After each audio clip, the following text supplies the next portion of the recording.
So please take a comfortable seat. We're going to practice this morning really looking at the Polyvagal Theory and understanding that as Stephen Porges discovered it and then described it, he places it as an evolutionary hierarchy, and I'm going to call it our evolutionary imperative.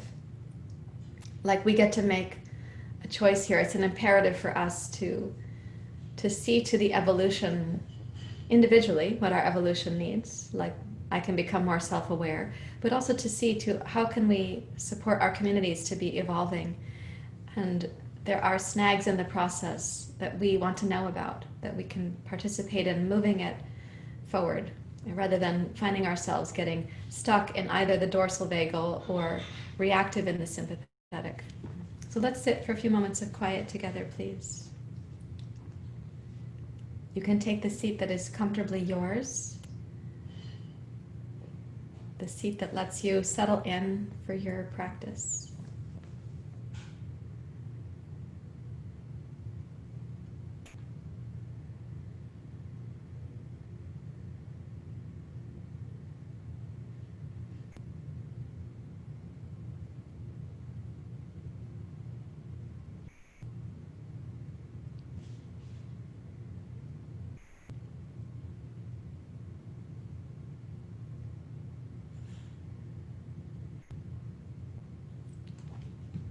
And as you settle in, try to sense the back hemisphere of your body and the support from the base of your skull down the length of your spine to your tailbone, from your pelvic floor back up through the tailbone, the entire length of your spine, up to the base of your skull, and then up to the crown of your skull.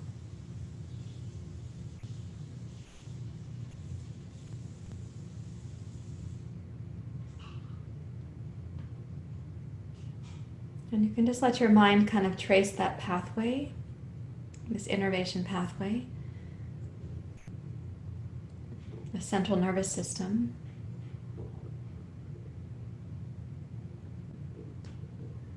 And to place your attention there is also to release your attention from other distractions in daily life.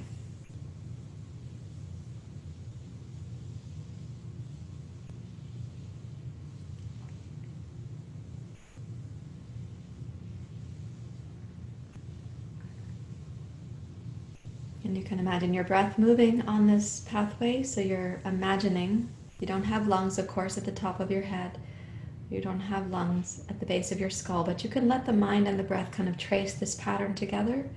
So inhale from the pelvic floor, up the tailbone, sacrum, spine, base of your skull, up to the crown of your skull. And a sense of the exhale going back down that pathway, just to get to know that here is this undulating circuitry called your central nervous system.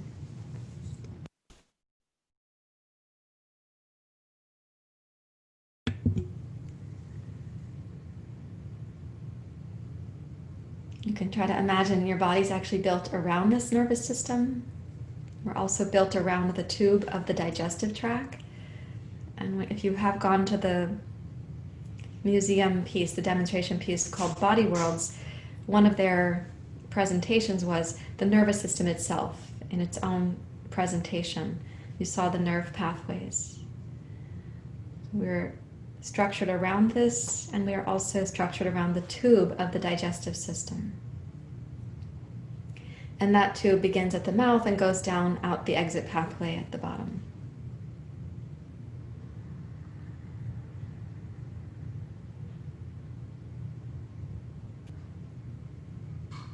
So if we're built around these structures, they are structures that we all share in the human species, in the mammal species. And then, of course, the design of each of us is unique after that. We have our arm length, we have our leg length, we have our body composition. But rest your attention a few breaths more on this spinal pathway in which you're housing the central nervous system, the processes of the vertebrae, the channel between. And if you're familiar with it, you can lay into that also the chakra system. So these three very important systems: digestive, chakra, and nervous system.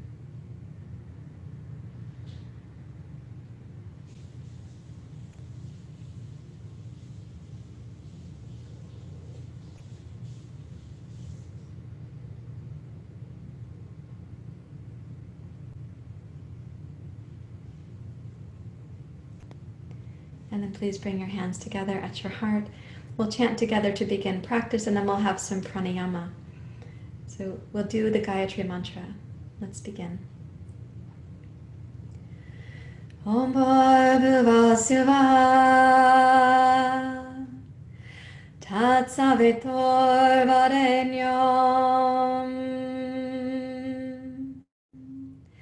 Bhargo Devasya Dhimahi Dhiyo Yo Na Prachodayata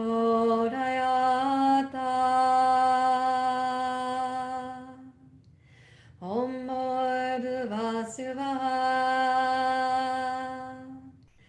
Tat Savitor Varenyam Bhargo Devasya Dhimahi Dhiyo Yo Na Prachodayata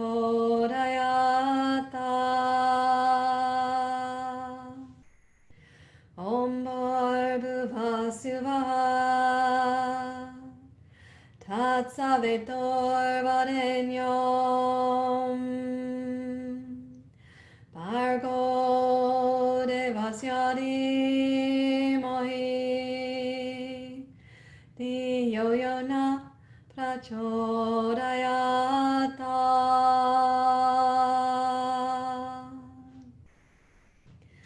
Om Shanti Shanti Shanti. Hari Om. Shri Guru Pyo Namaha. Hari Om.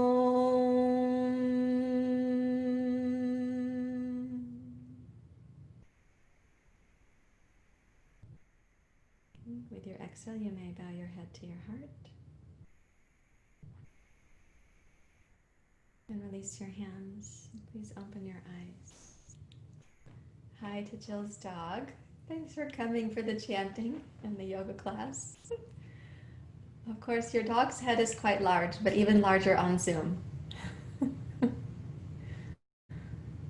I think your dog might be listening to me, but I'm not totally convinced.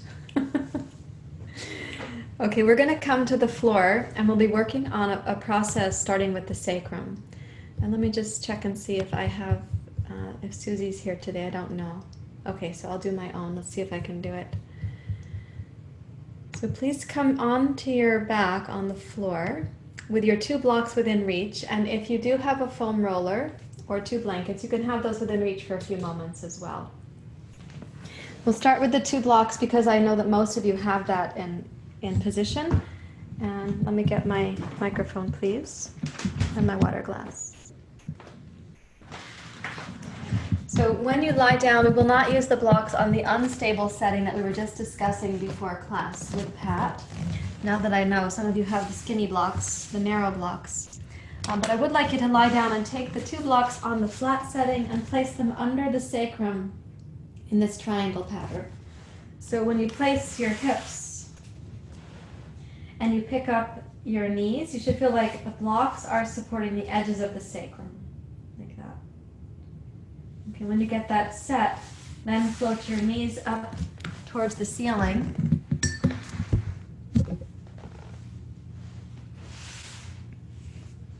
And just give a little rock of the knees towards and away from your chest.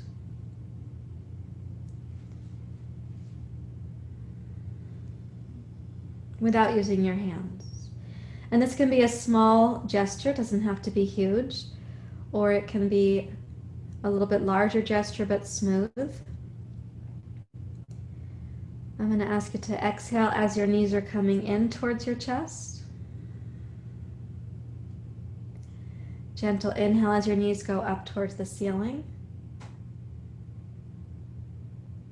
Exhale as your knees drift away from your chest. Think of your feet like when you were on the swing set as a child. They might swing out. And then inhale, bring your knees up to vertical.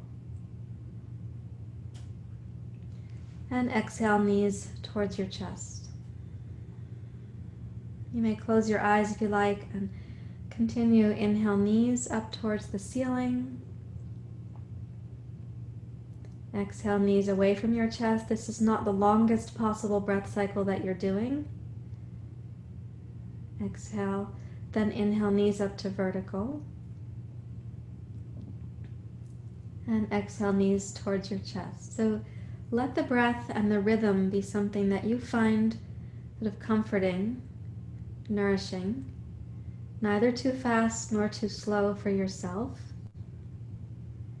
And pair the physical actions and the breath together so they really are synchronized.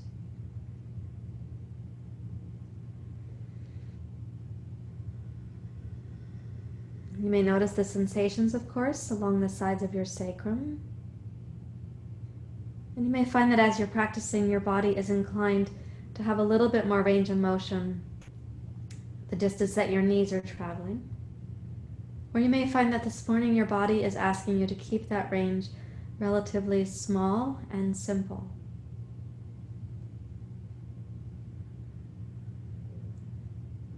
Respecting the request from your body is a part of healing the dorsal vagal networks when they go into shutdown mode. Respecting the request that your body can make of you. The rhythm for the return to safety and reciprocity. We have to understand, rather than trying to dominate that kind of structure or system in the body. The next time you exhale and your knees are drifting away from your chest, that'll be the last one. And inhale your knees up to vertical. And then let the knees go slowly to the right. You have to pick up your left hip. And bring your knees slowly back to center. Place your left hip really gently on its block. And then take your knees slowly to your left. You'll pick up the right hip to do that. And go slowly back to center. Of course, you might be right now discovering that you have some tension or tenderness alongside the sacrum. Let's go to the right. This is your exhale. Inhale, knees to center. Slowly place the left side of your sacrum back on the block. And then exhale both knees to your left.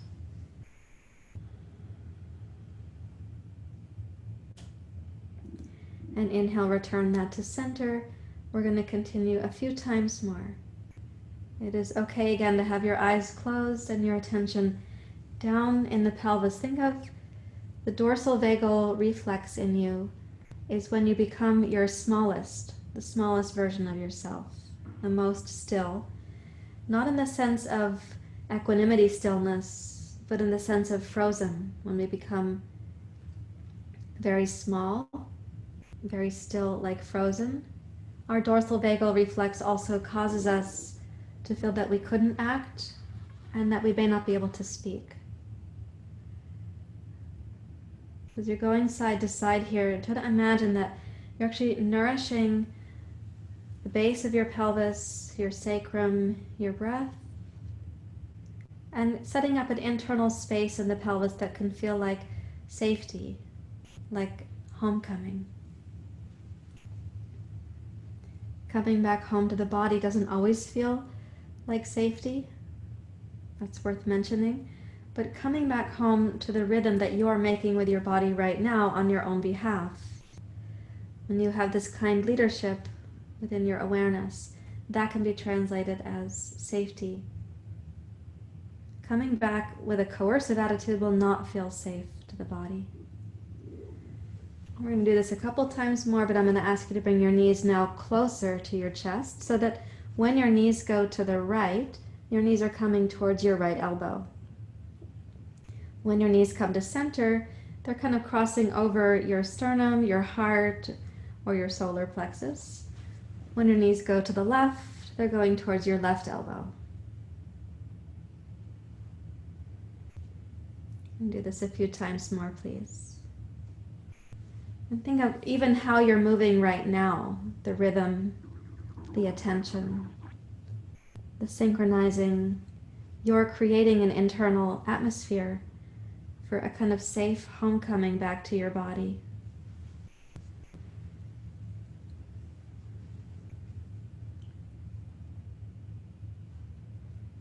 So our dorsal vagal shutdown is not that we come into our bodies so much as we hide somewhere deep inside, but we don't often feel that we're in the body, more like we might be trapped in a part of the body. Looking for safety, of course, looking for protection. Let's go one more time to the left. Now when you come to center and you're going to place the right side of your sacrum back on the block, do that thoughtfully. Keep your knees towards your chest, just letting gravity do that. You don't need your hands for it. And deeply relax the belly. It's okay if the knees need to be a little bit wider for the belly to relax. Close your eyes. And notice how your breath is received by your pelvis.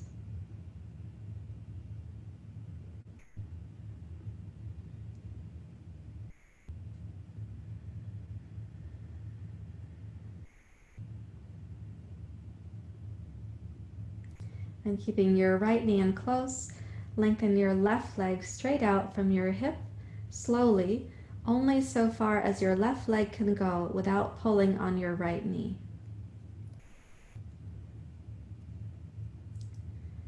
And only so far as your left leg feels comfortable. Reach through the back of your left heel. There's no need to touch the foot to the floor, but you could have a sense that your leg is hovering above the floor at about the same height that your left hip is right now. So not higher than, but equal to the height of your left hip.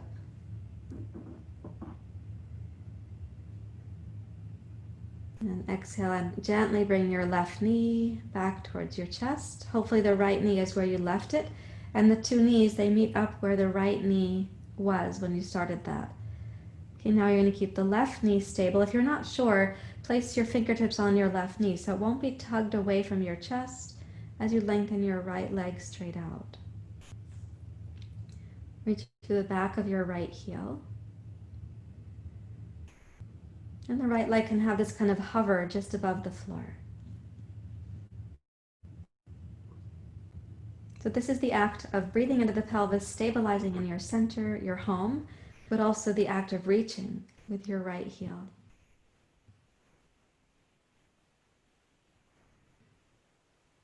And then fold your right knee back in.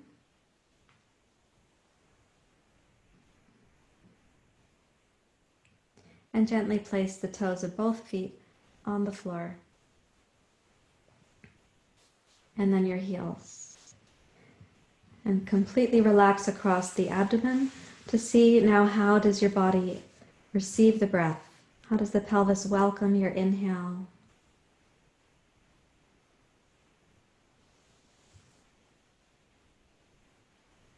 How does your pelvis support the exhale?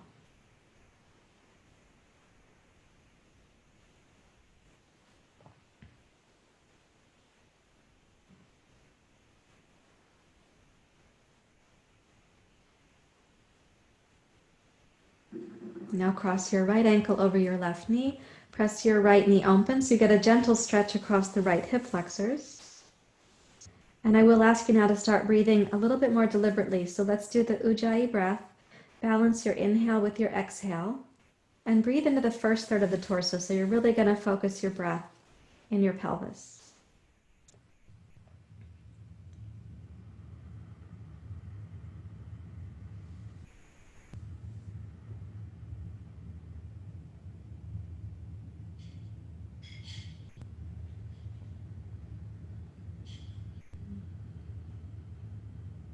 Now when you sense that your inhale is equal to your exhale, keep that going as you pick up your left knee and bring your figure four pose towards your chest. You can now reach up if you want to and hold the back of your left leg. And we want the inhale again to be balanced with the exhale.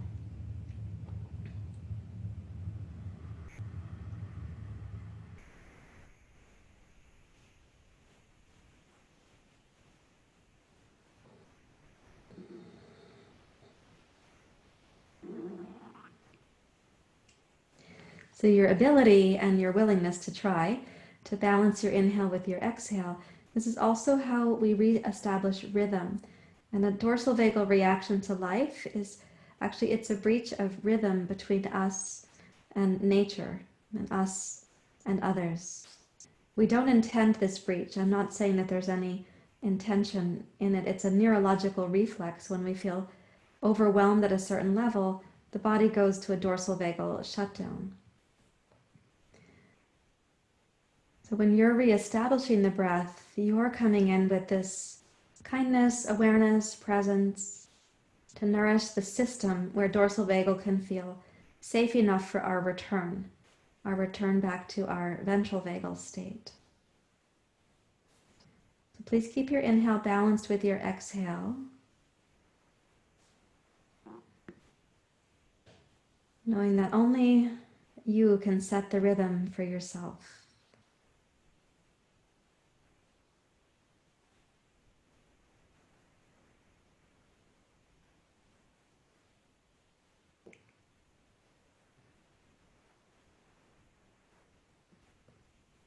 And keeping in mind that these neurological reflexes are so powerful, we're going to continue. So let's hold the right ankle now with your right hand and your left hand, and lengthen your left leg out so you have a reaching reflex. Reach from your low belly to your left heel.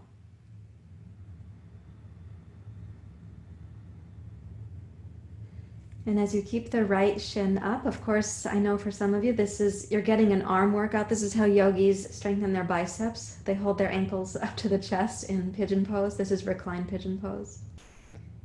Because sometimes what's happening is the hip is resisting it, so you have to put a little strength into your biceps. So you might sense that happening. So that reaching reflex with your left leg, take another breath into that.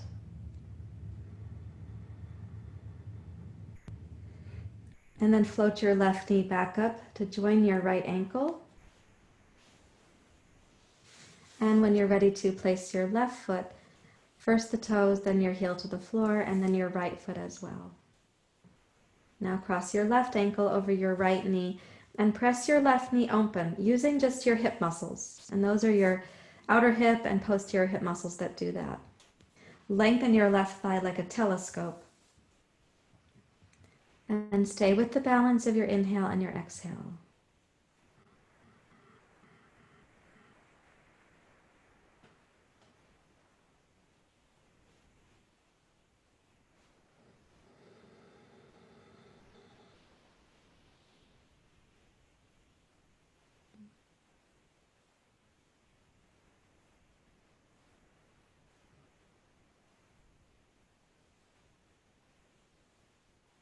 And then when you feel that the balance of your breath cycle is firmly enough established, pick up your right knee. You can reach up between your legs to hold the back of your right thigh if you like. Your hips are elevated in this position, so the stretch on your left hip might be stronger. The reach to your right thigh might be easier. Some of you may choose not to reach up for the right thigh. Or you could use a strap to hold your right leg and each hand with the strap. And keep your attention, even though the sensations definitely deserve your awareness, keep your primary focus on the pace of your breath and the inherent kindness your breath can represent.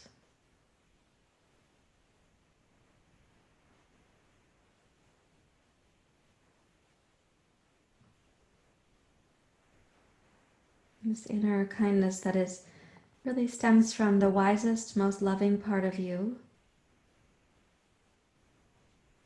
Seeing with respect that a dorsal vagal reflex in life is a reflex in the neurological hardwiring of your system. But we don't notice it with judgment. We don't come to it with an attitude that it should not be happening. We don't coerce the release from a dorsal vagal reflex.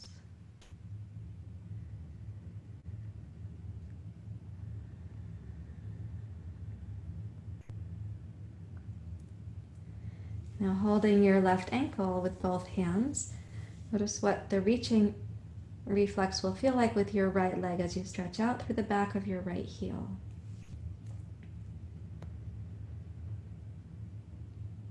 Also notice any challenge this presents to you keeping your inhale-exhale balanced.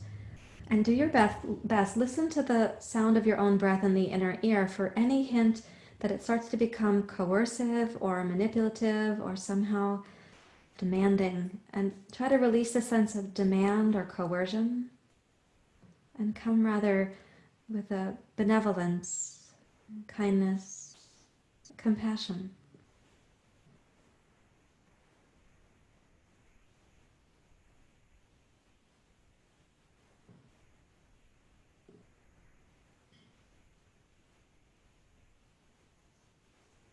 When you're ready to float your right knee back up to join your left ankle.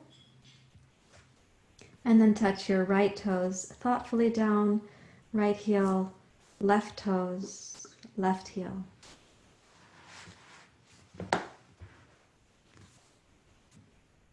And notice how your body receives the inhalation into your pelvis.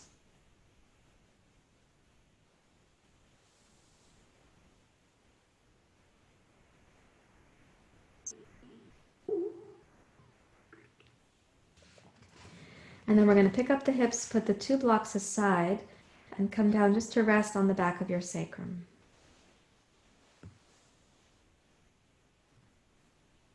Please don't make an effort with the breath now, but rather release everything, all of the efforts, and just stay with awareness for a few moments.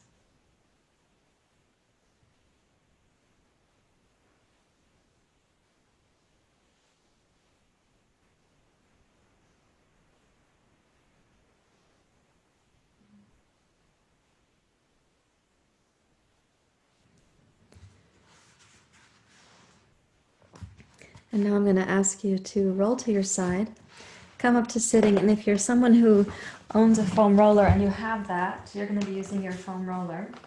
If you don't have a foam roller, I'm going to show you how to fold 2 blankets. The activity can be effective with the 2 blankets. It's very dynamic with a foam roller, but it can be effective with 2 blankets. You take your blanket and fold it length to length. And you do that with 2 blankets.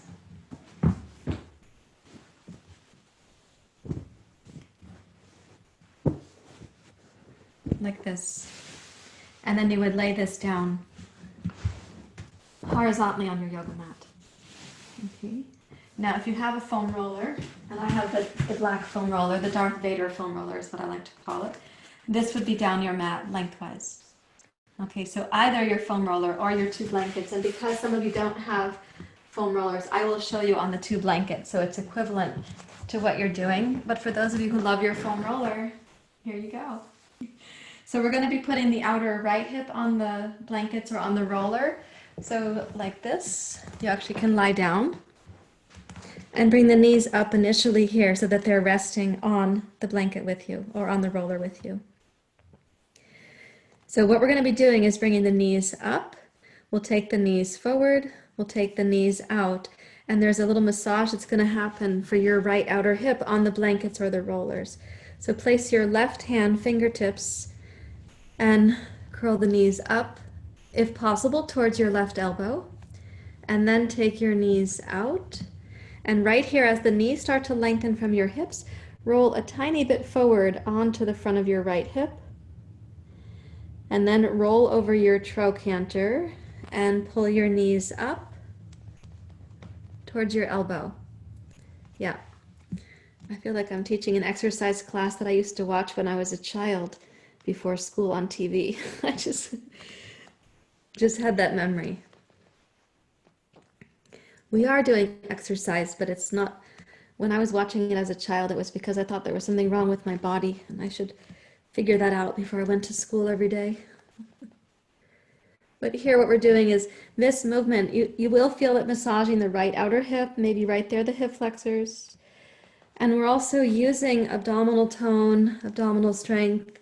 There's a cross crawl pattern. You're crossing the midline of the body. So this is, yes, it's exercise for your body, but it's also myofascial release, and more importantly, a process for your nervous system. We will do it a couple times more.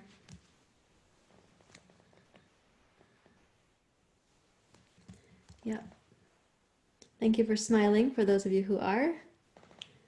It's an option. Okay, one more. Knees out, long roll onto your front hip there, and then roll. Knees up. And then let's place your knees, please, on your blanket or on your roller. And if you don't have an extra block, you see how my feet are floating right here? I believe that you guys can be responsible for your feet to stay level with your shins. Take your right arm out, please, and start twisting to your left. And I said the word start because there's a lot to consider. So try to keep both knees stacked and begin rolling first through the low belly as if you could turn the steering wheel of the inner belly to your left while keeping your pelvis and your sacrum stable. So it's really the inner belly that's twisting first. Then twist from the mid belly, your upper lumbar spine. Then twist from your heart, your thoracic spine, and observe the reflex for reaching when you stretch your left arm out to your left.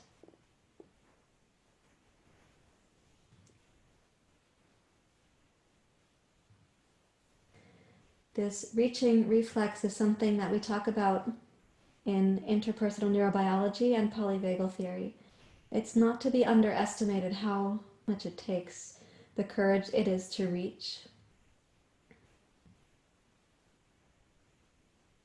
So acknowledging even that as you now breathe in to your spine twist.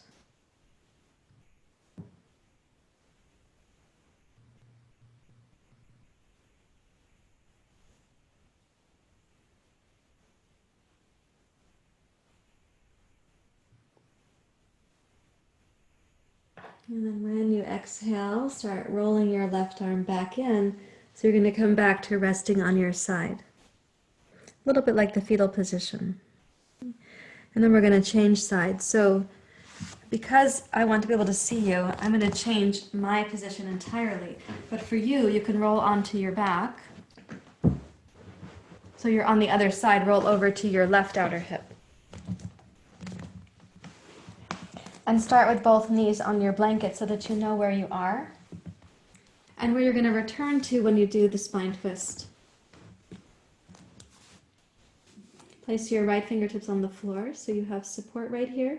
It shouldn't feel like your arm has the biggest responsibility, by the way, but I do like that the elbow is one of our targets. So bring your knees up, and then the knees can start opening. Roll to the front of your left hip slightly. And then roll, good, and lift, and roll. I'm smiling at you, and I do have my own painful sensations, so please don't be under any illusions. The yoga teachers also do have sensations in their bodies. We're rolling through. You are on the outer trochanter there, so when you're rolling across, there may be some sensations for your IT band, for your hip flexors. When you come through here, it's trochanter, and then it's above the trochanter, so maybe gluteus medius, maybe a little bit piriformis right there. And yes, you are using your abdominal muscles in the process. So a couple times more.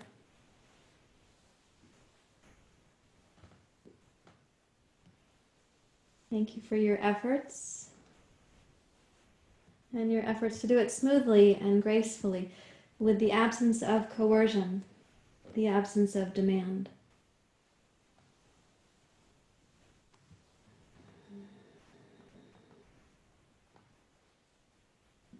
And the next one that you're going to roll up, that'll be the last one. And then bring yourself onto your two blankets ready for your spine twist.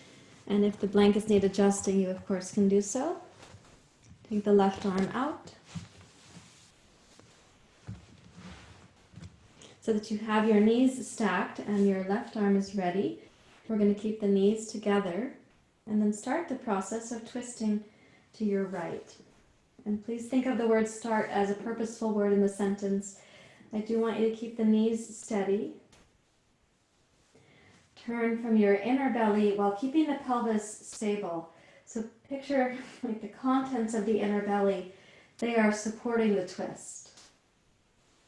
As if you had the steering wheel inside the boat. We see the boat turning, but the shape of the boat is consistent as it turns. So here, the shape of the pelvis is consistent. You're turning from the inner belly. And then your mid-belly. And then your heart.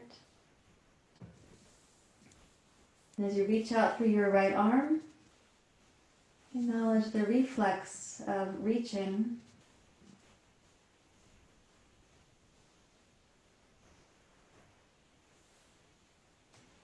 And that reaching reflex should not be underestimated for how powerful it is in the nervous system. Stephen Porges, the founder of Polyvagal Theory, would say, reaching is one of the ways we go from dorsal vagal to ventral vagal. But we have to feel safe enough to reach. So that's something that we work on cultivating within ourselves and also within our relationships.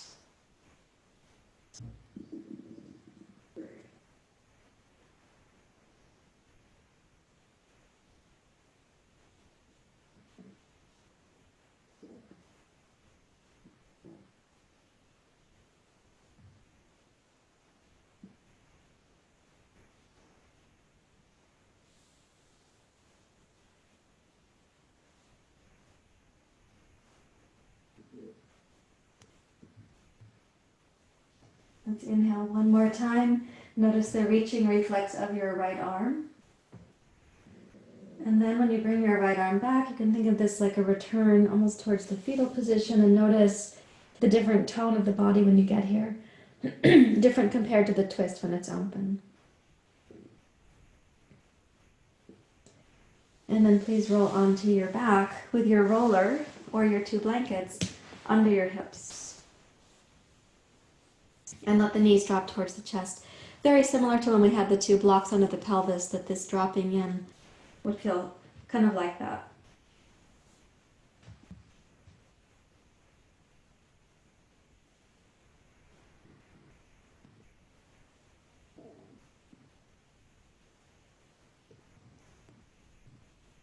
Notice how your pelvis receives the inhale.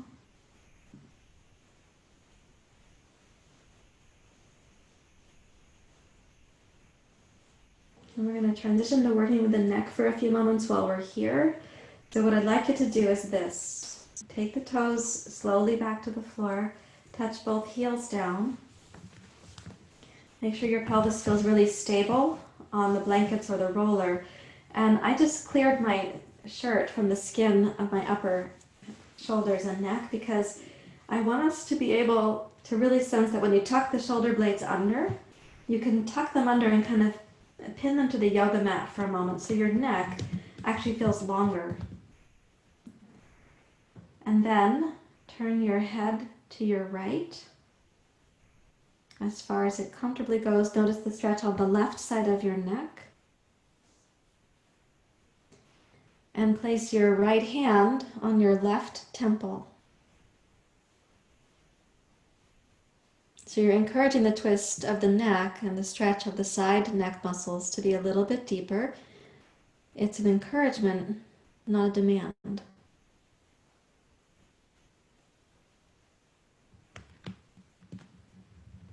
And notice what happens when you slowly bring your left knee up towards your left shoulder.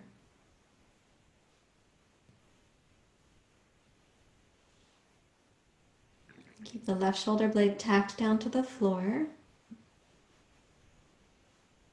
Your head is rotated deeply to the right, as deeply as it goes for you.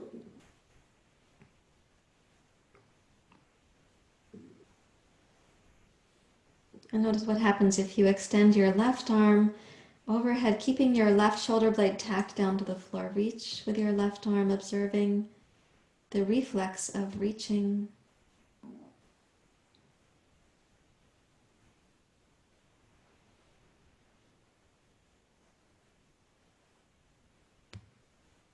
And then release your right arm, roll your head to center. Roll your left arm back down and touch your left foot to the floor. Notice the feeling tone of your neck, but also now the feeling tone of your senses, eyes and ears, nose and tongue, any bit more open to the environment around you.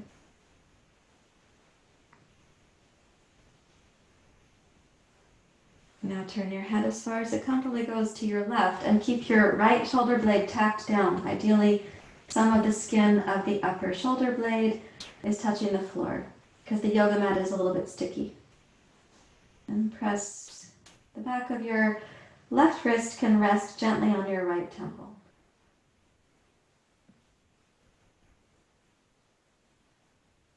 And breathe into the right side of your neck.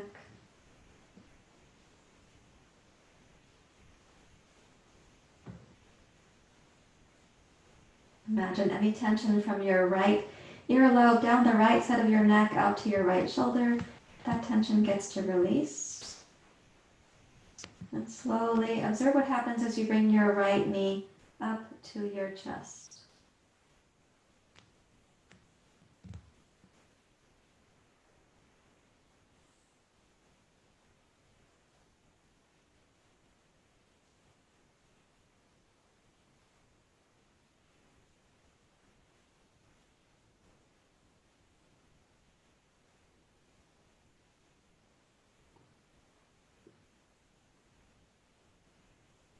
And keeping your right shoulder blade tacked down, you can add the reflex of reaching with your right arm.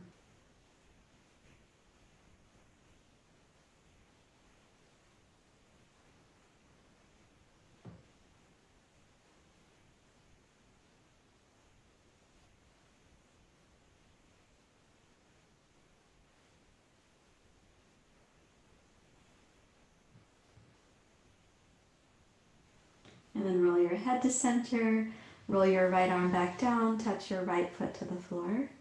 And again, notice any change, even in your senses, when you come back here.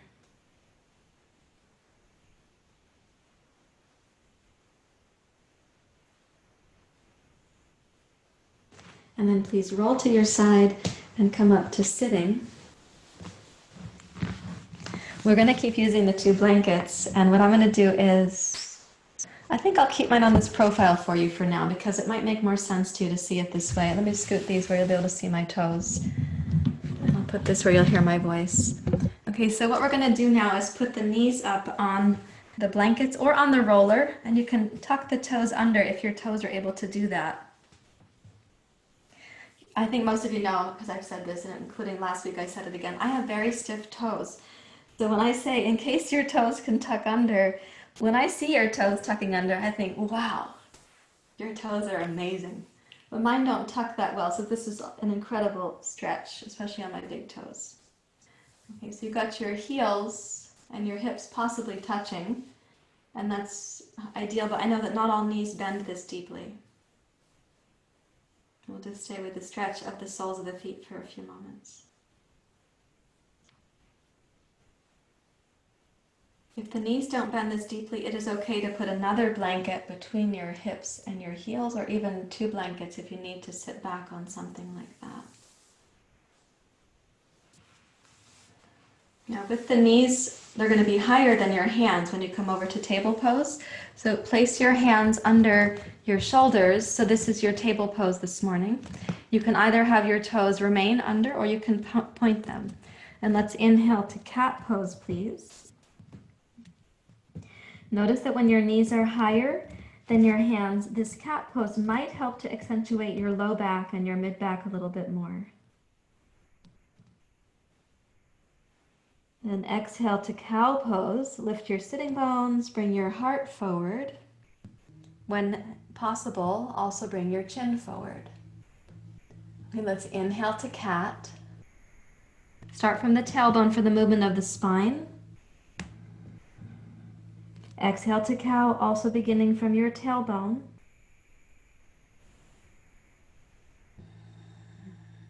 Now we're going to inhale through the nose to cat pose.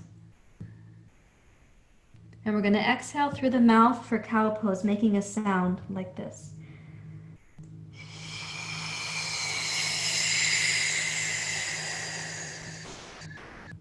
Inhale through the nose.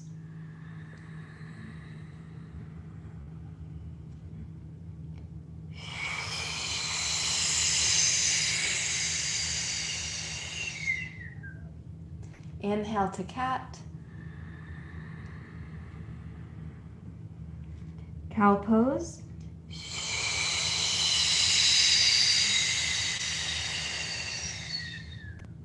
We're going to add to the sequence. Inhale to cat. Exhale, hips back towards your heels.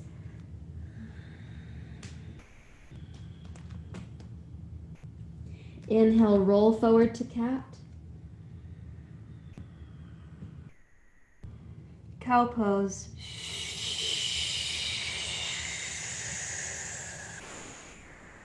Inhale, cat. Hips back with a hum.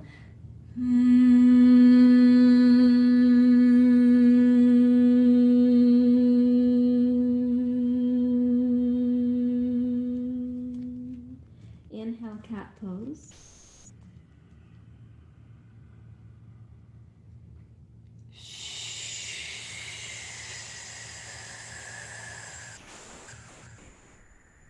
Inhale, cat. Humming.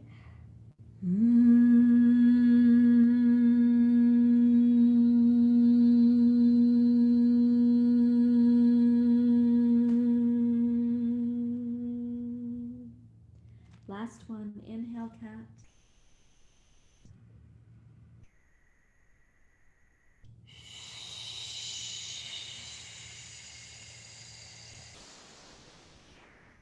Inhale, cat.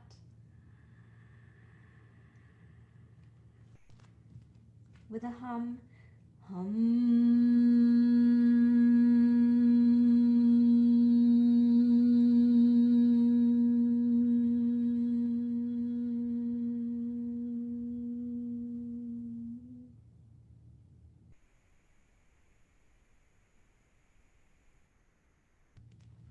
Now place your forearms on the floor. Step your feet back. And check that you can place your pelvis on the roller or on your blankets so that when you lie down like this, your hips are higher than your abdomen and there's not pressure on the belly from the blankets or the roller. Let the legs relax back there. And notice the sensation of your chest coming down to the floor. So you won't be able to do chest breathing here. You can turn your head to the side. You have pressure on the chest, so you can't chest inhale, though you can have the inhale begin in the pelvis, and then first third, middle third, and try to bring the breath into the upper back and shoulder blades, like the last part of your inhale, maybe the last 30%. And then let the exhale act like a sigh.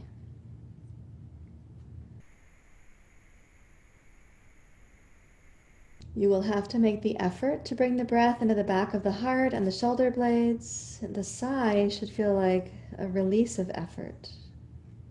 And the sigh will have whatever speed and duration the inhale sets you up for. It's not a race, I'm just saying whatever its pace is. It's the strength of the inhale that determines the experience of the exhale sigh.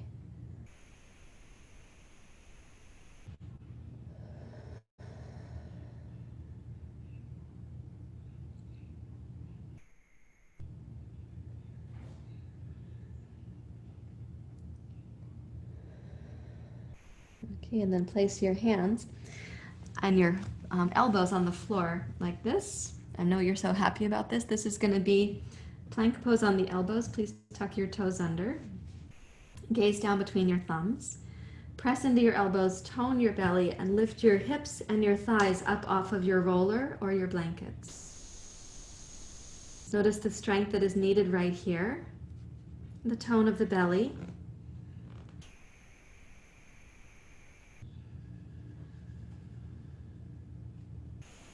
Notice if it's more breathable than it would have been, let's say, without the practice we've done so far. You might even notice if it's possible to hum in this position. Hum,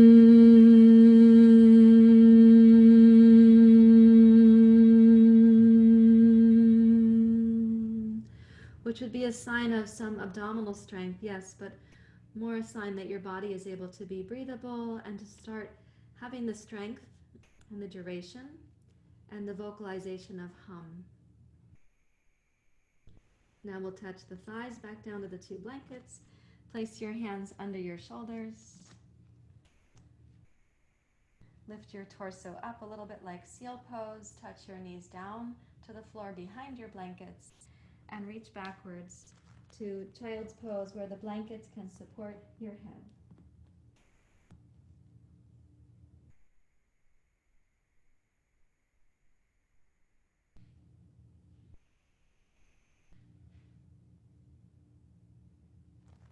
And then please walk your hands back towards your knees. Put your roller or your blankets aside. Reach for your two blocks. Good morning. We're going to use hum in the sun salutation, but we're going to use the sound of om as our, when we graduate from hum, it becomes om. And so hum,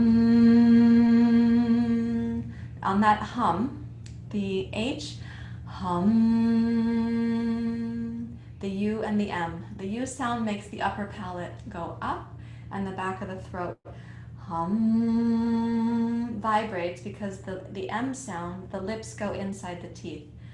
Hum. When it becomes om, it starts with an A, U, M. So only one letter is changing, but it's a significant change in the throat.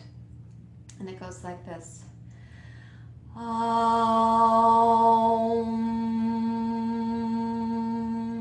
So the ah sound is almost like when you say ah at the doctor, but not quite because the tongue is not going out. So it's like that, but not completely. Sounds like this once more.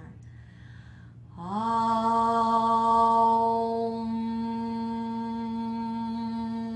Please place your hands on your blocks. I was just being playful. Let's reach up, please, to downward facing dog pose. And I would recommend your hands are on your blocks because our stepping forward is going to feel easier with the hands elevated on the block. So your dog pose might be a little shorter than your normal dog pose from hands to feet, front to back. So in your downward dog pose, also let's have the arms and the ears kind of in alignment with each other so your head is not hanging lower than your arms. That also means that the position of your neck and your throat is going to be more aligned with the rest of your spine. So please inhale through your nose. And try the hum sound here in downward dog pose. Hum.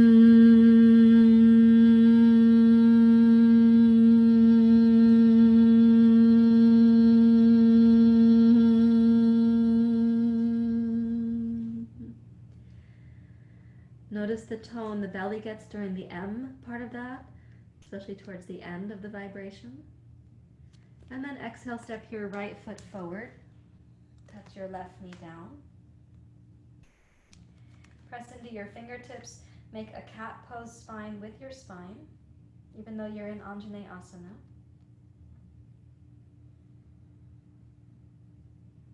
We're going to try one hum sound here. Notice during the M what happens to the tone of your pelvis and deep belly muscles. Let's inhale. Hum.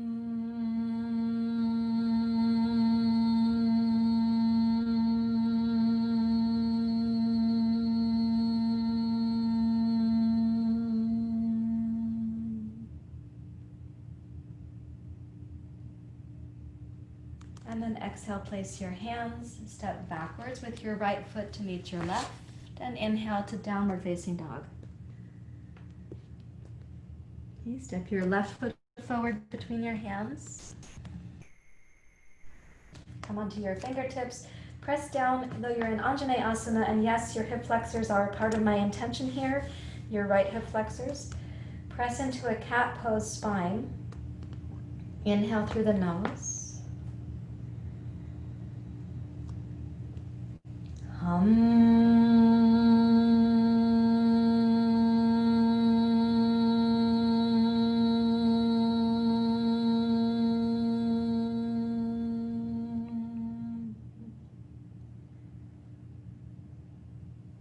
And then when you next exhale, place your hands and step backwards. And inhale to downward facing dog pose. Now exhale, step one foot forward, followed by the other, and please come into Uttanasana. Keeping your fingers on your blocks, inhale, slide your heart forward, Ardha Uttanasana. And then exhale for the hum sound.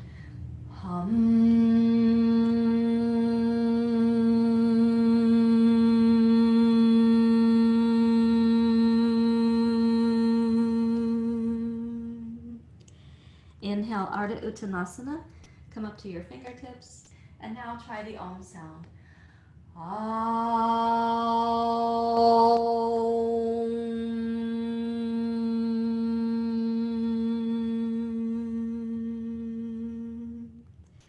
This time, inhale, rise up, Urdhva Hastasana, full breath cycle.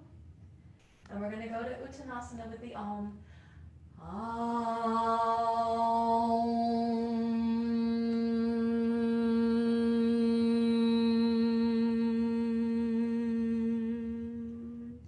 Repeating that, inhale to rise.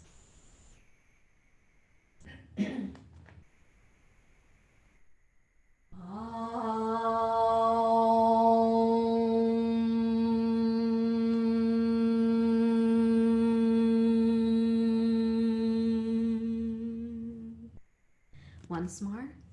Inhale to rise.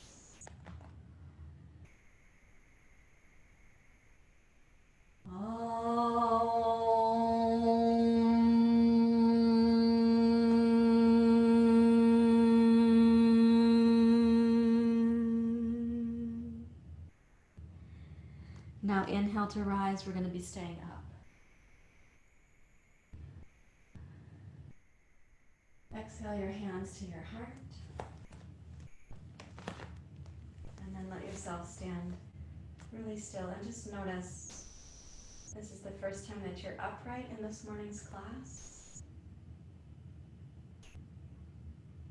Notice your feet, your pelvis, the spine, your senses, and the inner wise and loving place from where you are practicing.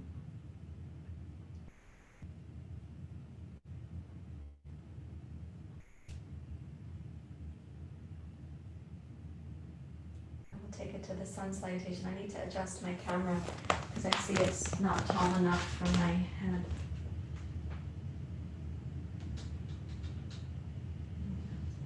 Okay, so when we step into the sun salutation here, yeah, I think you can see me better now. My head's not getting cut off. We will intermittently use the Om sound. You can also do it, since we're muted, except for me, you can Om whenever you want to. You also can join me when I have my Oms. Let me just get a sip of water.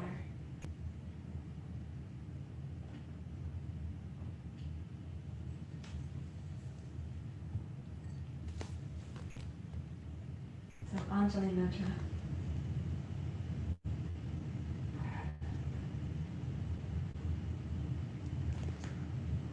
And let's begin. Ujjayi, inhale. Lift your chest and your heart if possible. Open your throat.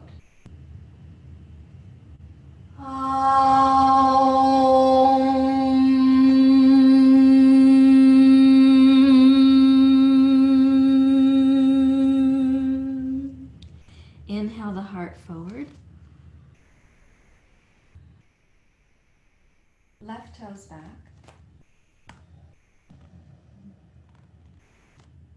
Inhale to rise.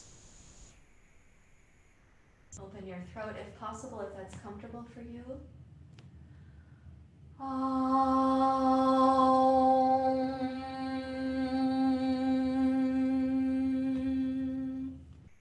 Inhale, step forward. Right toes back.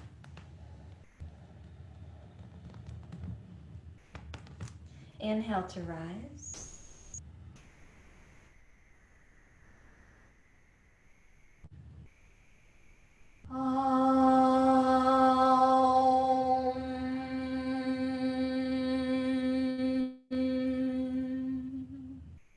Inhale forward.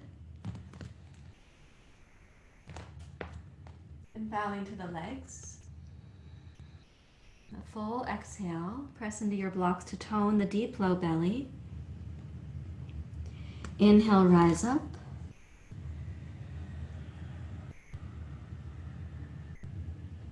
To the heart.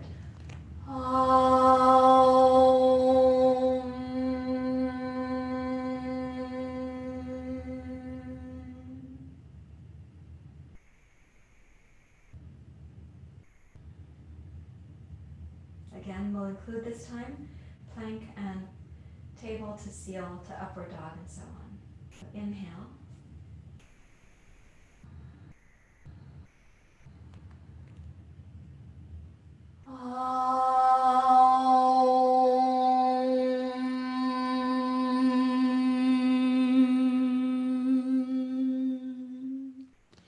Inhale, heart forward.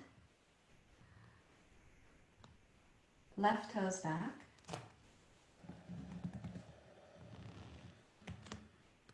Inhale to rise.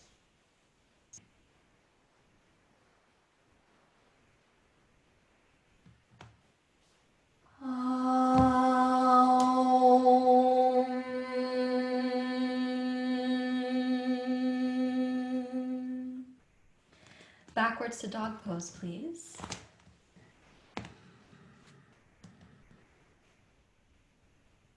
You exhale forward to plank pose. Inhale to cat pose.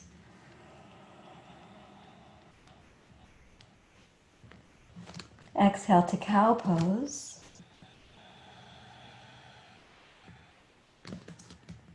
Inhale, glide your hips forward, seal pose. Exhale, cobra pose, slide your shoulders back. Yep, beautiful. Not the deepest cobra pose ever. Okay, now inhale, press back up, seal pose, raise your chin if you can. Exhale, table pose. Inhale, downward facing dog pose. Left foot forward. Inhale to rise.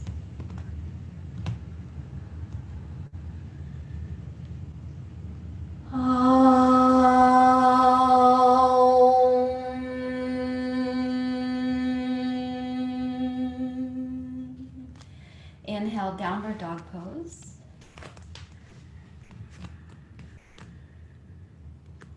Exhale, plank pose. Inhale, cat pose. Exhale, cow pose. Inhale, hips forward, slide your chest through towards seal pose. And then exhale, shoulders back as you melt forward to cobra. Yeah. Inhale, press down, rise up, seal pose, lift your chin if you can.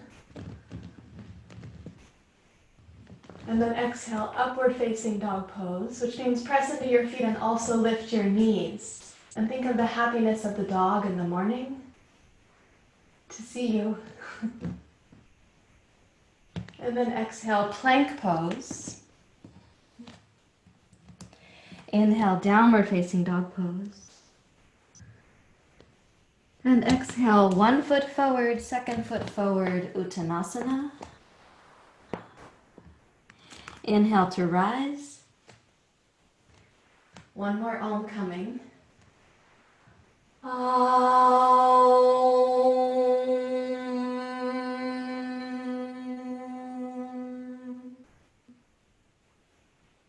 come back down to the heart.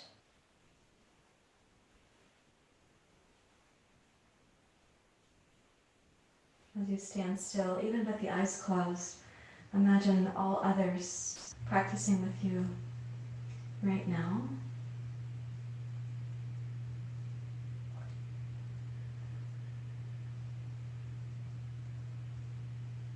And if you sense that there are others who share a commitment as you do to healing, evolving, reaching into community, understanding your own inner wisdom, if you sense that there's others who have this commitment as well, how does that change your sense of this moment?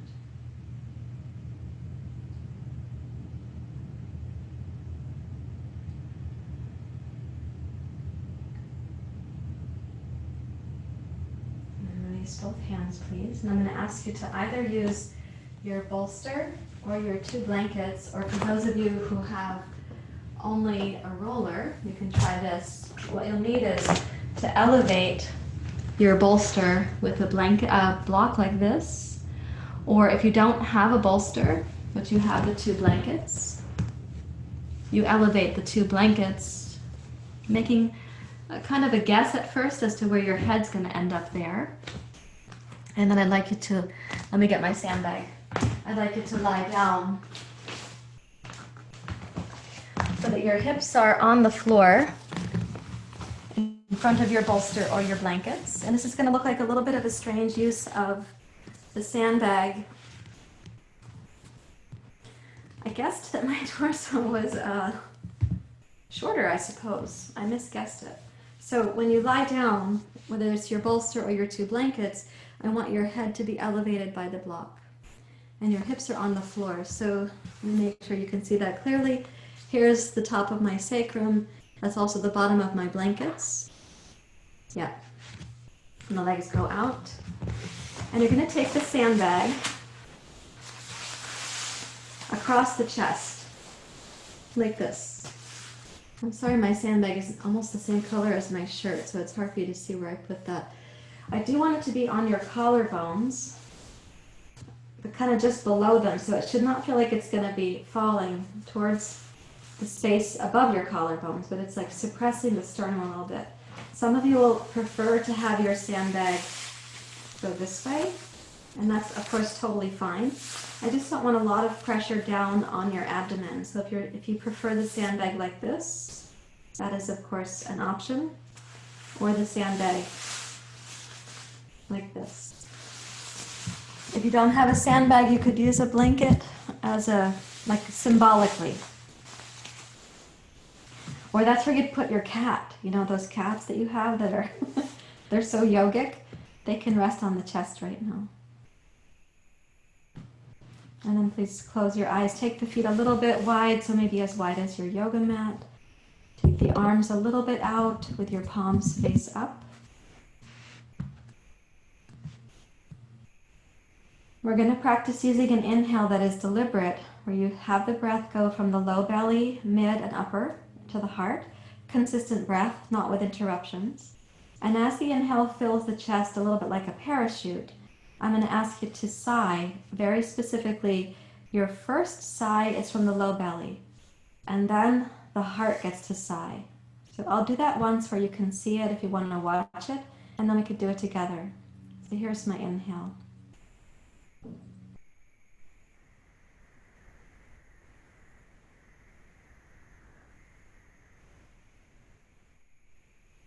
Here's the exhale.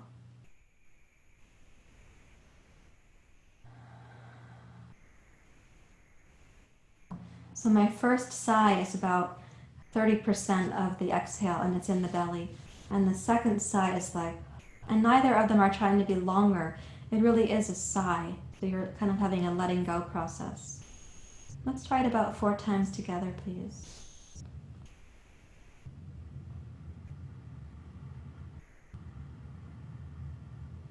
When you feel the parachute at the top, hold just for a moment. Low belly sigh. Let the heart sigh.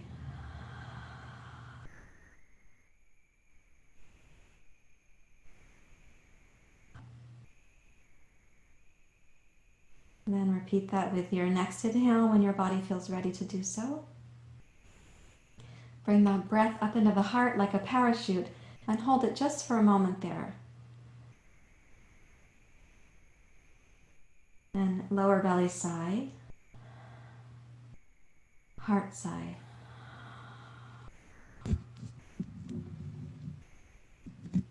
And twice more, please.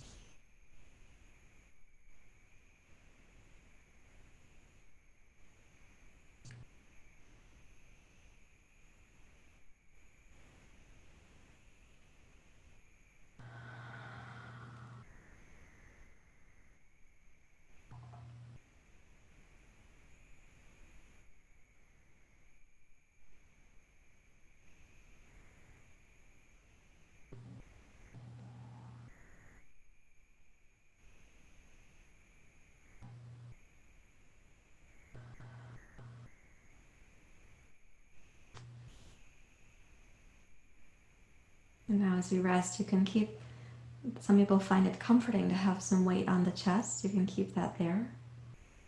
You could choose to put the weight at the base of your pelvis across your lap and your pubic bone. Please keep no weight on the low belly, so the sandbag is not impeding on the low belly, and if the sandbag is going from your sternum down towards your solar plexus, please don't let there become weight on the solar plexus for right now.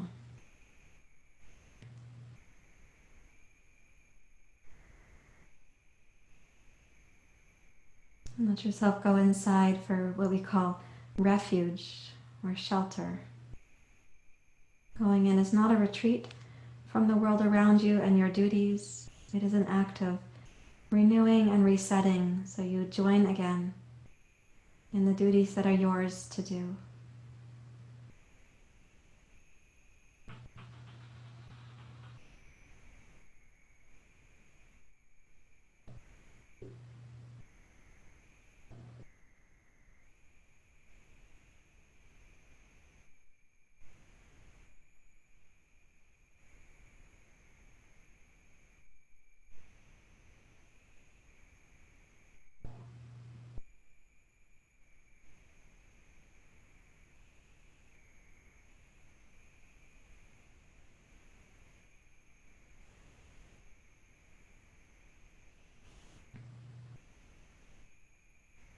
Invite your eyes and your tongue to be deeply relaxed. Also for your thumbs, your fingers and your toes.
your body to get more deeply relaxed.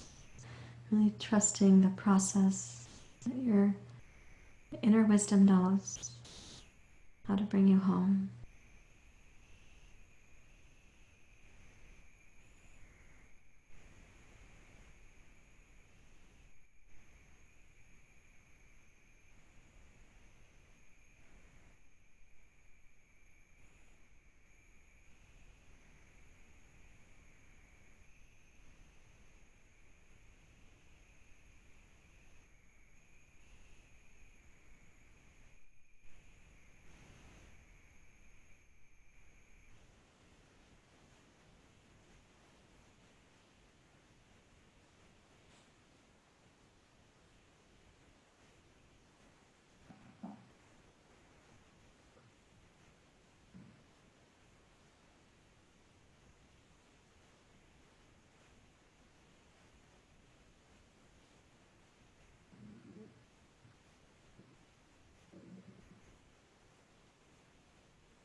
Now welcoming your mind, your body, and your heart to stay relatively quiet.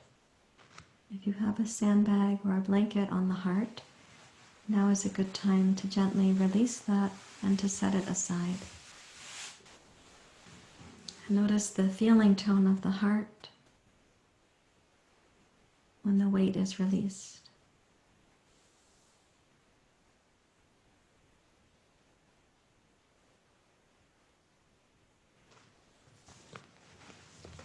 And enjoy just a slightly deeper breath in through the nose.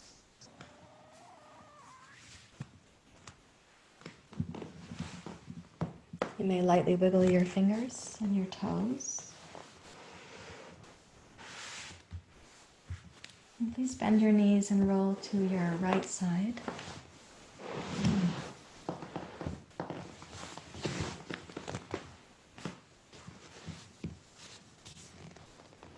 And in your own timing, use your hands to bring yourself back up to sitting, please.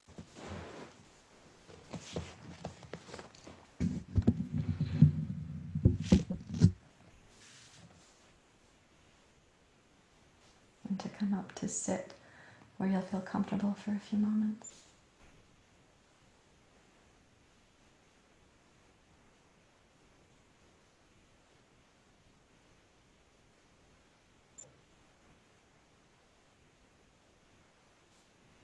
This class was designed around the Polyvagal System. But try to sense your own hum right now. Where are you residing? So ventral vagal is when we feel we are at our best. The heart is available, the gut, the digestion is available. Our brains are available for empathy, for collaboration, for social engagement. Doesn't mean we become extroverts, means that we're available for reciprocity.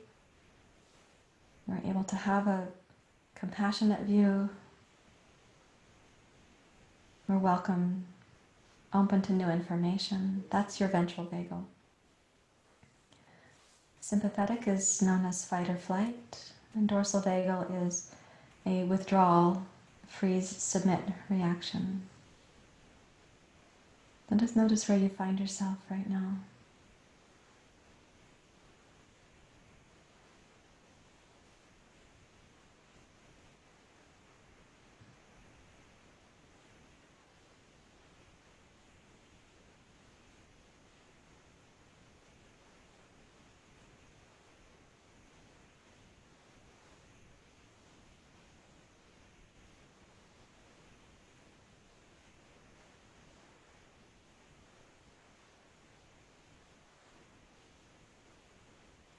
See if you can rest in the hum, if that's what you have available to you. So it becomes a body memory, a kind of deeper steeping.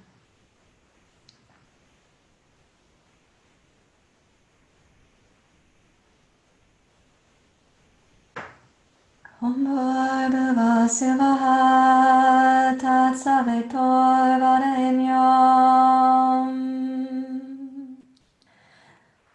Bhargo Devasya Dhimahi Dhiyo Yona Prachodayata.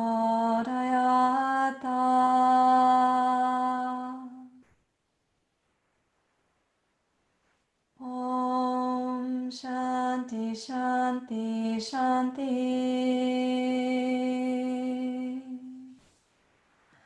Hari Om Shri Guru Pyo Namaha.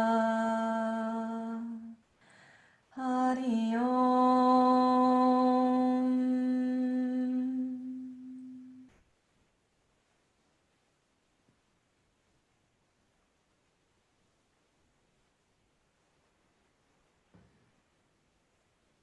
Bring your hands to your heart if you like.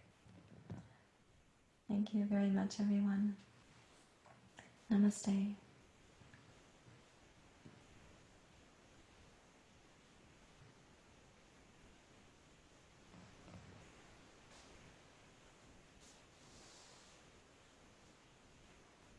I will come up in a moment to say hi to you closer.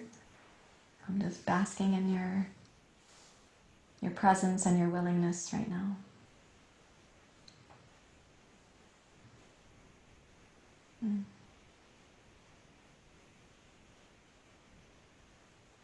I always appreciate your chats if you feel inclined to. You don't have to move right now, but if you feel inclined.